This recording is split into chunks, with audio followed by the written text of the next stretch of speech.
할렐루야. 오늘도 새날을 주신 하나님을 찬양합니다. 오늘도 말씀으로 시작하는 이 하루, 말씀의 은혜와 성령의 충만함으로 풍성한 하루가 되시기를 주님의 이름으로 축원합니다. 오늘 우리에게 주시는 하나님 말씀은 민수기 22장 말씀인데요. 1절에서 6절까지만 봉독해 드리겠습니다. 하나님의 말씀을 경청하시기 바랍니다. 이스라엘 자손이 또 길을 떠나 모압 평지에 진을 쳤으니 요단 건너편 곧 여리고 맞은편이더라. 십볼의 아들 발락이 이스라엘이 아모리인에게 행한 모든 일을 보았으므로 모압이 심히 두려워하였으니 이스라엘 백성이 많음으로 말미암아 모압이 이스라엘 자손 때문에 번민하더라. 미디안 장로들에게 이르되 이제 이 무리가 소가 밭에 풀을 뜯어먹음 같이 우리 사방에 있는 것을 다 뜯어먹으리로다 하니 그때의 십볼의 아들 발락이 모압 왕이었더라. 그가 사신을 부올의 아들 발람의 고향인 강가 부돌에 보내어 발람을 부르게 하여 이르되 보라, 한 민족이 애굽에서 나왔는데 그들이 지면에 덮여서 우리 맞은편에 거주하였고 우리보다 강하니 청하건대 와서 나를 위하여 이 백성을 저주하라. 내가 혹 그들을 쳐서 이겨 이 땅에서 몰아내리라. 그대가 복을 비는 자는 복을 받고 저주하는 자를 저주를 받을 줄을 내가 알미니라. 아멘. 오늘도 이 말씀을 통해 우리에게 주신 하나님의 음성을 듣게 되길 바랍니다. 가데스 바네아에서 하나님을 반역했던 사건으로 인해서 광야에서 38년간 자신들의 죄를 담당해야 했던 것은 출애굽 1세대들이었습니다. 이제 이들은 거의 다 죽고 출애굽 2세대들을 중심으로 해서 가나안 정복을 향한 행군을 시작하게 되었습니다. 그런데 이러한 이스라엘 백성들의 진로를 방해하는 사람들이 있었는데 요단 동편의 아모리 족속들입니다. 그래서 이들을 먼저 정복을 하고 요단 동편을 평정한 후에 본격적으로 가나안 서편, 가나안 땅을 정복하기 위해서 요단 강가를 건너기 가장 좋은 곳인 모압 평지에 이스라엘 백성들이 진을 쳤습니다. 그리고 이곳에서 요단강을 건너는 출애굽 제41년 1월까지 수개월 동안을 그곳에서 머물게 되지요. 자, 이러한 이스라엘의 사정을 잘 알고 있는 모압 왕 발락은 이스라엘을 두려워하지 않을 수가 없었습니다. 요단 서편에 있던 모압 왕 발락은 요단 동편에서 요단강만 건너오면 그들이 큰 위기를 겪기 때문에 얼마나 두려워했겠습니까? 그래서 메소포타미아의 복술가였던 발람 선지자를 초청해서 이스라엘을 저주하고자 했던 것이죠. 오늘 본문에 보면 발락이 이 발람을 2번이나 거듭 초청했어요. 얼마나 두려워했는지 짐작이 가는 대목입니다. 오늘 2절과 3절을 한번 보십시오. 십볼의 아들 발락이 이스라엘이 아모리인에게 행한 모든 일을 보았으므로 모압이 심히 두려워하였으니 이스라엘 백성이 많음으로 말미암아 모압이 이스라엘 자손 때문에 번민하더라 그랬습니다. 모압 왕 발락이 이스라엘이 아모리인에게 행한 모든 일을 본 것으로 인해 두려워했다 그랬습니다. 그렇다면 이스라엘이 아모리인에게 행한 일은 도대체 무엇이었을까? 자, 모압 왕 발락은요, 자신이 아버지 때에 있었던 일을 기억하고 있습니다. 아버지 때 아모리 왕 시혼이 강력한 군대를 이끌고 와서 모압을 침공했고 모압 땅의 상당 부분을 그들에게 빼앗겼던 일이 있었거든요. 그래서 이 모압 왕에게 아모리 족속은 너무너무 강한 족속으로 그렇게 느껴졌던 것이죠. 그런데 놀랍게도 이스라엘이 요단 동편에 진치고 있던 아모리 족속을 완전히 정복하고 평정해 버린 것이죠.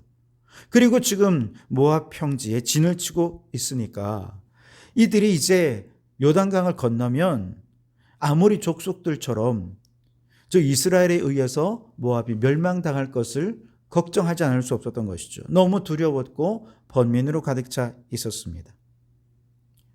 그런데 여러분 38년 전으로 다시 거슬러 올라가면 바로 가데스에서 누가 누구를 두려워했었습니까?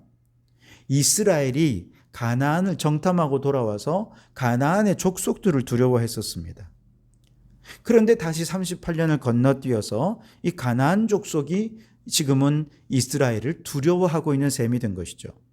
여러분, 그동안 도대체 무슨 일이 있었던 것입니까? 출애굽 1세대와 출애굽 2세대 사이에 어떤 차이가 있습니까? 군사력이 더 증강이 되었습니까? 인구가 훨씬 더 늘어났습니까? 군사 훈련이 더 조직적으로 이루어졌을까요? 아니면 획기적인 신무기가 더 개발이 되었을까요? 아닙니다. 그런 거 전혀 없습니다. 출애굽 1세대와 출애굽 2세대 사이에는 객관적인 전력 면에서는 큰 차이가 없어요. 그럼에도 불구하고 왜 출애굽 1세대들은 가나안 족속을 두려워했는데 출애굽 2세대들은 오히려 가나안 족속이 이들을 두려워하게 된 것일까요? 그 이유는 단 한 가지입니다. 두 세대 간의 믿음의 차이입니다. 출애굽 1세대는 하나님을 온전히 믿지 못해서 가나안 족속들 앞에서 자신들은 스스로 봐도 메뚜기 같은 존재라고 생각했던 거죠.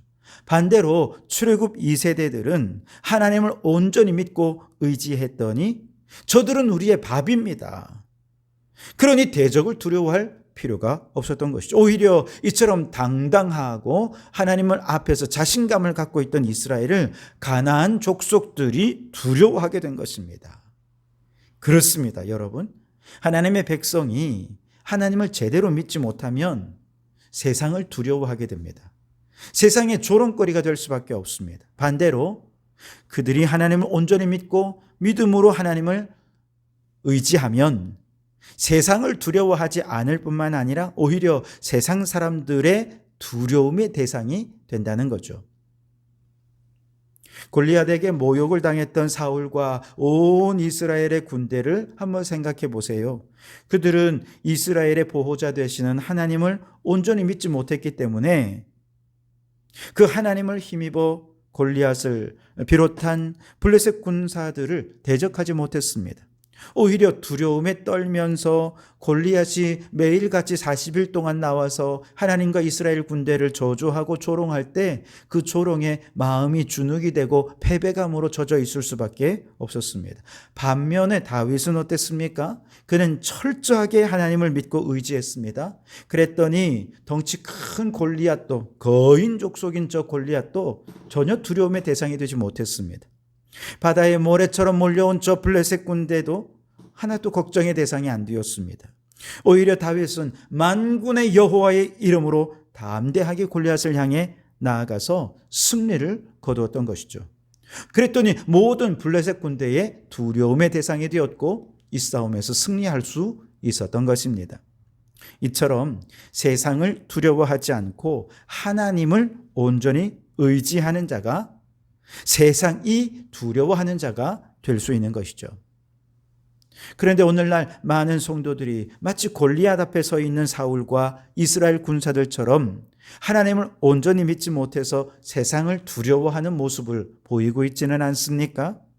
그래서 하나님의 백성으로서 당당히 주장해야 할 정의를 주장하지 못하고 세상과 함께 불의를 행하는 그런 성도들이 너무 많지 않은지 돌아보기를 바랍니다. 심지어 자신이 하나님을 믿는 성도라는 사실조차 떳떳이 밝히지 못하는 그런 사람들도 얼마나 많이 있는지 모릅니다.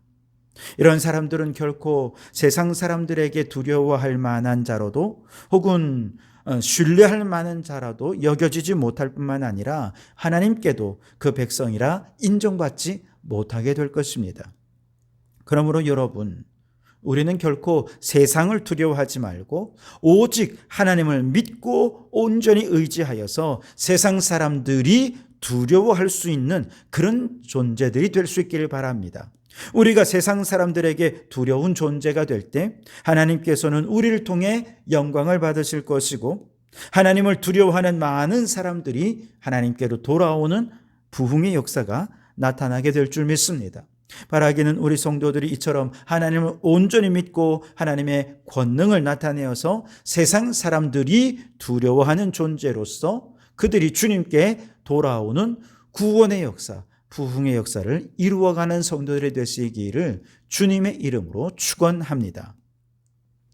6절 말씀을 보시면 우리보다 강하니 청하건대 와서 나를 위하여 이 백성을 저주하라. 내가 혹 그들을 쳐서 이겨 이 땅에서 몰아내리라. 그대가 복을 비는 자는 복을 받고 저주하는 자는 저주를 받을 줄을 내가 알미니라. 아멘. 자, 무슨 장면입니까? 모압 왕 발락이 메소포타미아의 복술과 발람에게 이스라엘을 저주해 달라고 요청하는 장면입니다. 복술과 발람은요, 어떤 존재냐? 그가 저주하면 그 대상의 저주를 받고 그가 복을 빌면 복을 받는 아주 특별한 능력을 가진 사람이었습니다. 그런데 여러분, 이 내용 어디서 보지 않았습니까?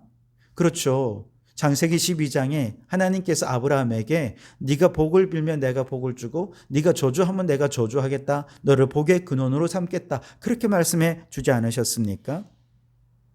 그런데 발람과 아브라함이 다른 점이 있습니다.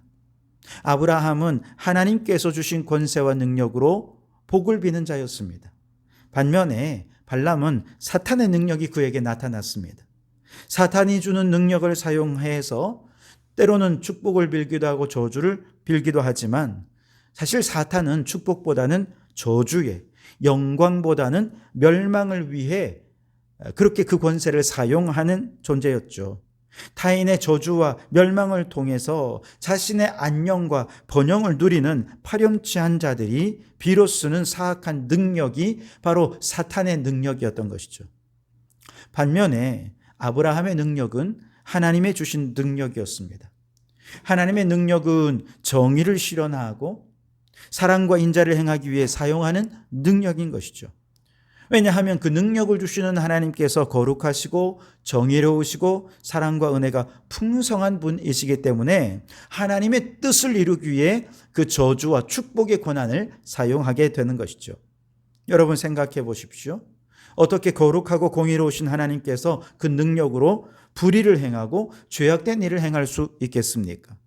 사랑과 인자가 많으신 하나님께서 어떻게 자신의 욕망을 채우기만 급급해서 사람들에게 저주와 멸망을 이야기할 수 있겠습니까?